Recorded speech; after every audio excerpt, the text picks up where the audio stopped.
Hello दोस्तों, ठीक है। आज हम प्रश्नावली ठीक एक की सी पर चल रहे हैं। ठीक है, देखेंगे।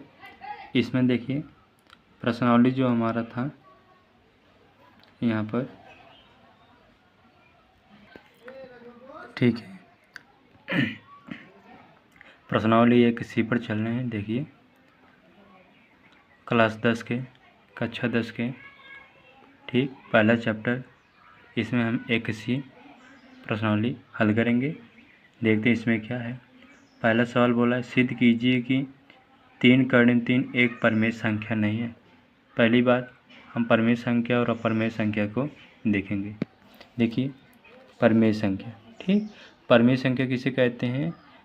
वह संख्या जो P/Q के रूप में लिखा जा सके। ठीक, P/Q के रूप में लिखा जा सके, जहाँ हमारा Q 0 के बराबर नहीं हो, उसे हम परमेय संख्या कहते हैं। ठीक, तो देखिए 1 है, इसे हम P/Q के रूप में लिख सकते हैं। 4 है, इसे P/Q के रूप में लिख सकते हैं। 5 को भी P/Q के रूप में लिख सकते हैं। 22/7 जो हमारा P/Q के रूप में दिख रहा है, तो इसे हम क्या करेंगे, लिख सकते हैं। माइनस में अगर संख्या होगी उसमें वह भी क्या होगा, उसे हम P/Q के रूप में लिख सकते हैं।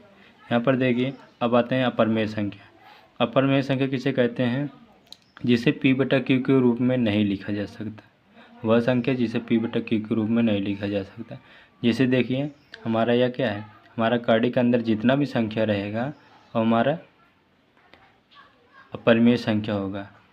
ठीक, वही संख्या हमारा जो पूर्ण संख्या होगा, जो कार्डिक के अंदर, ठीक, किसी संख्या का स्क्वायर होगा, उसे हम कार्डिक बाहर कर लेंगे तो हमारा वो पूर्ण संख्या में हो जाएगा, उसे परमेय संख्या कहेंगे।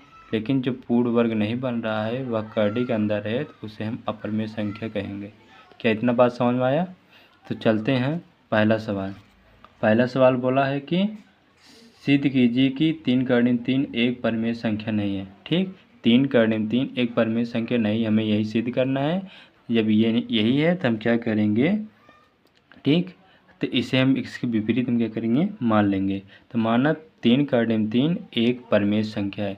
यहाँ पर परमेय संख्या नहीं पूछा, तो यहाँ पर हम क्या मानेंगे, परमेय संख्या मानेंगे, जिसे P/Q के रूप में लिखा जा सकता है। ठीक, क्या इतना बात समझ में आया? ठीक है, तो आगे चलते हैं। देखिए इतना हुआ, जब 3 कर्णिम 3 को P/Q के रूप में लिख सकते हैं, तो इसे क्या आपस में बराबर नहीं कर सकते? ठीक, हम क्या किए हैं, देखो 3 कर्णिम 3 और बराबर P/Q के हम बराबर कर दिए हैं। ठीक, अब यहाँ से जो 3 है ये दूसरी तरफ जाके गुणा करेगा, तो गुणा करेगी। अब यह संख्या जो हमारा है यह परमेय संख्या में आया। ठीक, तो यहाँ लिखेंगे चूँकि P/3Q एक परमेय संख्या है, लेकिन कर्णिम 3 एक अपरमेय संख्या, जो परमेय संख्या नहीं है, परमेय संख्या नहीं तो परमेय संख्या है।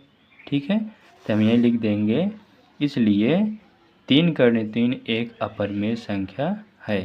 ठीक, ये हमारा पहला सवाल था। ठीक, अब दूसरा सवाल क्या है, देखते हैं।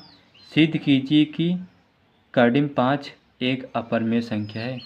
ठीक, अब देखिए दूसरा सवाल क्या है। दूसरे सवाल में बोला है कि हमें जो कर्णिम 5 दिया है वह क्या हमारा अपरमेय संख्या है। अगर अपरमेय संख्या को सिद्ध करना है तो पहले इसे हम परमेय संख्या मानेंगे।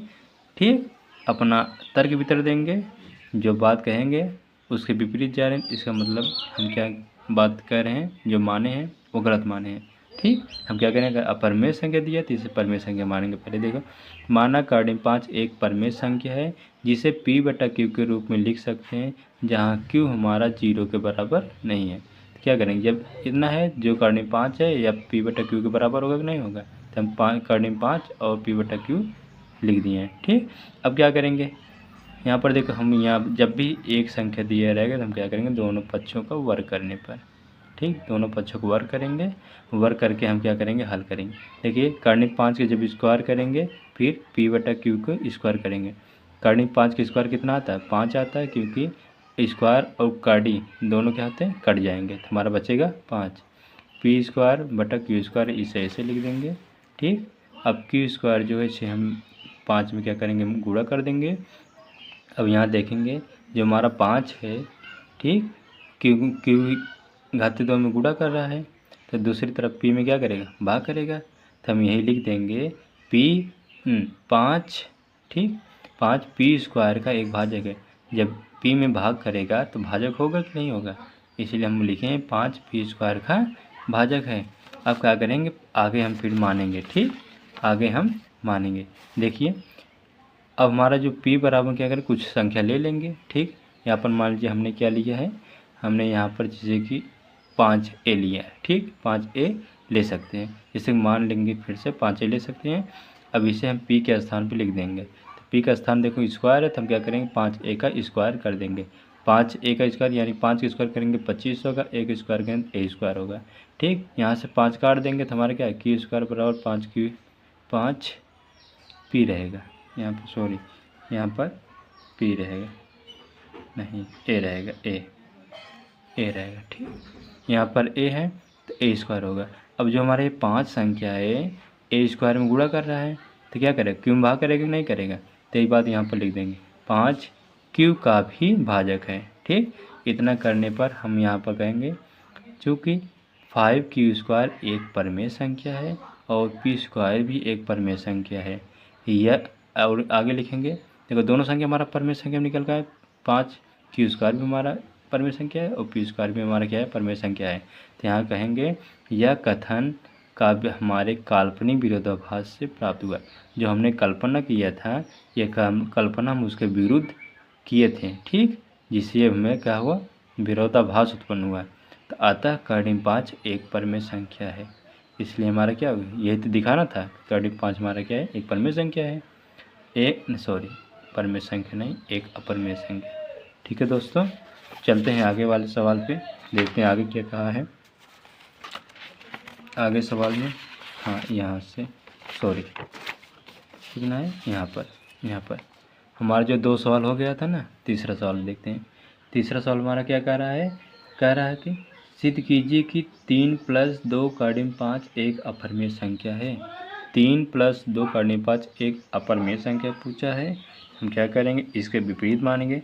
माना 3 + 2 कर्णिम 5 एक परमेय संख्या है। देखो अपरमेय पूछा था तो परमेय क्या क्या माने हैं, ठीक, जिसे p/q के रूप में लिख सकते हैं, जहाँ q 0 के बराबर नहीं है। इतना बात समझ आया। जब ये दोनों संख्या हमारा क्या परमेय संख्या मान लिए तो इसे क्या करेंगे, आपस में बराबर कर लेंगे। तो बराबर करेंगे, 3 हमारा यहाँ पर प्लस है, दूसरी तरफ जाकर हमारा माइनस होगा, ठीक।